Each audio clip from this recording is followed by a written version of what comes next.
Did you know that kids who are born at the beginning of a school year are actually more likely to be successful, more likely to get better grades, and even to be better athletes when they're born at the beginning of the school year? And you know why? The reason is because when they're young, these kids are actually slightly older than their peers and therefore more developed than their peers. And at a young age, even a few months difference in age can have a huge impact. And so this means that as they grow, there's a story constantly being reinforced for them that they are bigger, that they're better, smarter, and more talented than the other kids in their class. And what happens is that story often leads to huge amounts of self-esteem, not just as a child, but also later in life, which leads to bolder action taking, more confident decision making, and ultimately more success. Now, the cool thing about this is that this is a psychology that you can actually hack to have more success in your life, even if you weren't born at the beginning of a school year, because being older doesn't automatically mean that you'll be more confident, just like being younger doesn't automatically mean that you won't.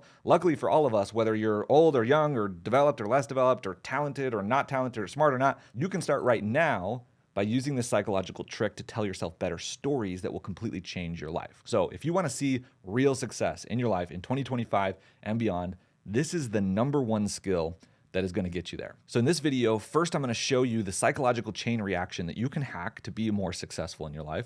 Secondly, I'm going to break down each part of it so you know exactly how it works. And then number three, I'm going to give you 3 practical tips for using this to improve every aspect of your life. Let's do it. So the first thing that we need to understand is the storytelling chain reaction. The stories that we tell ourselves have a huge impact on how our lives play out. And they actually follow a very simple chain reaction that happens over and over and over again. And the better you understand this chain reaction, the more power you give yourself to change it and control it. And the better you get at changing it and controlling it, the better your life will become. So here's what it looks like. First, you start with an event, then a story, then a feeling, and then an action. So first, something happens. This is an event, okay? Something in our life happens. It could be anything.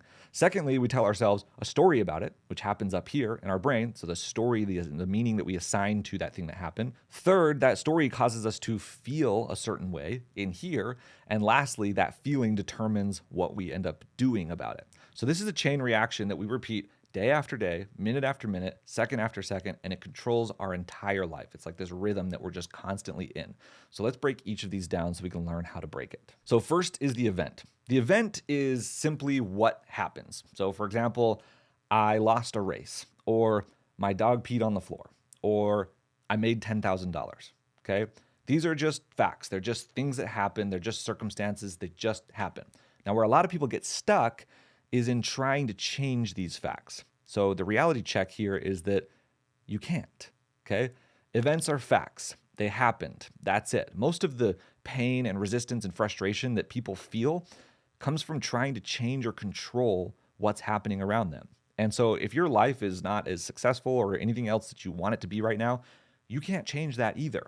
What you can change is the story that you tell yourself about it, and that will change everything. So 2 is the story. So when an event happens, whether you're aware of it or not, you immediately tell yourself a story about it. These stories assign meaning to what happens around us. It's something that we do to help understand the world around us. And so by assigning meaning to the event, you choose whether that event feels positive or negative to you. So for example, negative stories might be like, I lost a race, which means I'm not good at this. Or my dog peed on the floor, which means this dog is so hard to take care of. I can't do this. Or I made $10,000, which means I don't know if my work is worth that much. Is the client going to be mad because they're not going to get the value it's worth? So those are negative stories that you could tell about those events. But let's flip it now to the positive. So I lost a race, and that means, well, now I have more motivation to try harder for the next one. Or my dog peed on the floor. Well, of course he did, because he's a puppy, and this is actually a really good teaching opportunity. Or I made $10,000, and that's because my work is really valuable and my client wants to work with me. So it's important to understand that the events that happen to us or around us are not inherently positive or negative or good or bad, but what makes them positive or negative is the story that we tell about them. So now number 3 is the feeling. So by simply changing the story that you tell yourself about an event, you will feel a literal physiological energy shift in your body, meaning the story you tell yourself will determine the feeling that you feel about the event.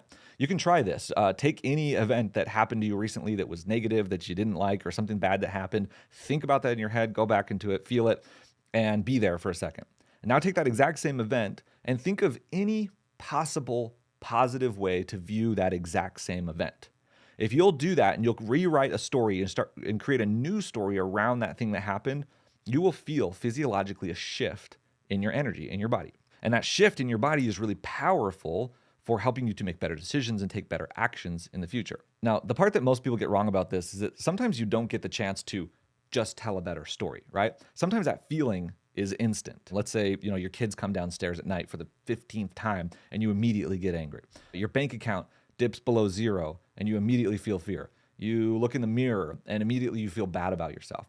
In these cases, you don't get time to think to yourself, okay, what story am I going to tell myself about this event, right? That's because the story has already been written. It was probably written a long time ago, probably when you were very young, when something similar happened in your situation, your peers, your parents, or other external forces taught you how to feel and how to react in that situation. So if an event triggers an immediate reaction, it's not because there's something wrong with you. It's simply an invitation to explore deeper. It's an opportunity to start writing a new story, one that serves you better.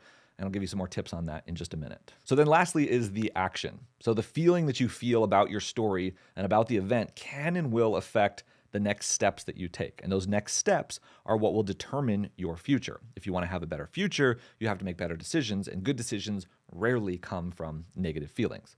So let's look at an example of how the wrong story can create a spiral of counterproductive actions. So for example, let's say the event is that you're on a sales call and the prospect says no and doesn't want to buy. You might tell the story that making money is hard, right? And that story will make you feel maybe fear about what's going to happen in your business, or maybe some frustration in growing a business. And so when you have that fear and that frustration, the action you take is that you go into your next sales call with fear and frustration. The prospect can now sense that, and then they say no again, and you reaffirm that your story was true and that, oh, it is actually indeed hard to make money. So that's an example of a negative spiral of this. Now let's flip it on the other side and look at an alternative scenario with a positive spiral. So the same event happens, the prospect says no on the sales call, and instead you tell yourself a story that, oh, well, they probably just weren't a good fit. I have a really good product. I just need to find the people who are going to say yes. So the feeling that comes from that story is now positivity, optimism, and conviction. So what's the action? Well, the action is you go into your next sales call with confidence and conviction. The prospect feels the confidence and conviction. They feel confident about your product, and they end up buying on the spot. Once again, your story was true. So here's the big takeaway from this. The stories that you tell are a prophecy that becomes self-fulfilled by your actions. Let me say that again. Your stories are a prophecy that becomes self-fulfilled by your actions. You will always act in accordance with what you believe, in accordance with the stories that you believe. So if the stories you believe aren't serving you, then your actions won't either. Okay, so now that you understand how the chain reaction works, how do you break the chain and start putting yourself on a path towards success? Well, it all starts with changing the story. Now, let me just be clear that this is not an overnight fix or a quick hack. It takes time, it takes dedication, but as you practice this, you'll find that the quality of your life can change and the success that you're looking for will stop eluding you. So with that being said, here are my best tips for writing better stories. Number one is to practice gratitude. Gratitude is the foundation of abundance. The simplest way to get everything that you want in life is to just simply want what you already have. Now, this might sound overly simple, but after everything that I've studied over years about personal development and success and everything, and entrepreneurship and everything like this, it always comes back to this. It's gratitude, right? Now, gratitude doesn't mean that you can't want or desire more or something else, right? Gratitude is simply just being grateful for what you already have. But gratitude is the ultimate form of writing positive stories and assigning positive meaning to the things that happen in your life. When you practice gratitude consistently, it creates a chain of actions that ultimately lead you to success. And so what I do and what I recommend to people is every night in a journal, simply write down 4 or 5 things that happened that day that you're grateful for. Now, if you had a bad day and like nothing bad happened, it was super negative, that's even better, because what it does is it gives you an opportunity to take the bad things that happened and to rewrite them from a place of gratitude. That's the practice that you need in order to become better and better at this, so that it ultimately becomes intuitive and you don't have to think about it anymore. You will automatically start writing positive stories about the things that happened to you. So over time, as you do this, you'll train yourself to write stories that actually serve you and your goals, and watch as your old stories that are not serving you start to melt away. Number 2 is to question the story. So most people, when they experience pain or resistance or frustration, it's because they spend their lives questioning the event. Should I have lost that client? Or why did I get into that argument? Or they shouldn't have said that, right? These are all questioning the event. Or even worse, they question the feeling. So like, I shouldn't feel this way, or just shake it off, or I need to stop being angry. Okay, that's questioning the feeling.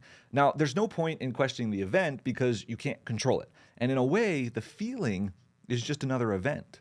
You don't really have control over it either. So instead, what you should question is the story. So when you feel an unpleasant emotion like fear, anger, frustration, sadness, whatever it is, most often that emotion comes from a story you're questioning yourself. So first, question if that story is even true. And if it's not true, is there a better story that you could tell about the same event? And number 3 is to explore the feeling. Sometimes the events that happen to us and the stories that we subconsciously tell about them are honestly too overwhelming for us to think clearly. So like when you experience high amounts of anger or fear or frustration or anxiety and you're emotional, your prefrontal cortex literally goes offline, meaning you physically don't have the ability to think clearly. And so trying to recite gratitudes or to question the story in these situations is completely fruitless. The feeling now is just another event. It's happening whether you like it or not. So don't try to question this like, oh, I shouldn't feel this way. How should I feel instead?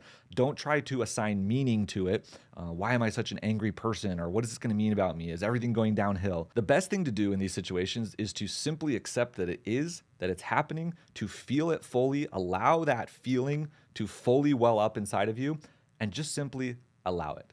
As you let go of trying to control the feeling, just like controlling any other type of event, you'll find that it actually moves through you and usually in most cases slowly dissipates. And then you can start thinking a little bit more clearly. Then you can start exploring where it came from. And you can always come back later to question the story that caused it in the first place so that you can start rewriting those stories that are getting you where you want to go.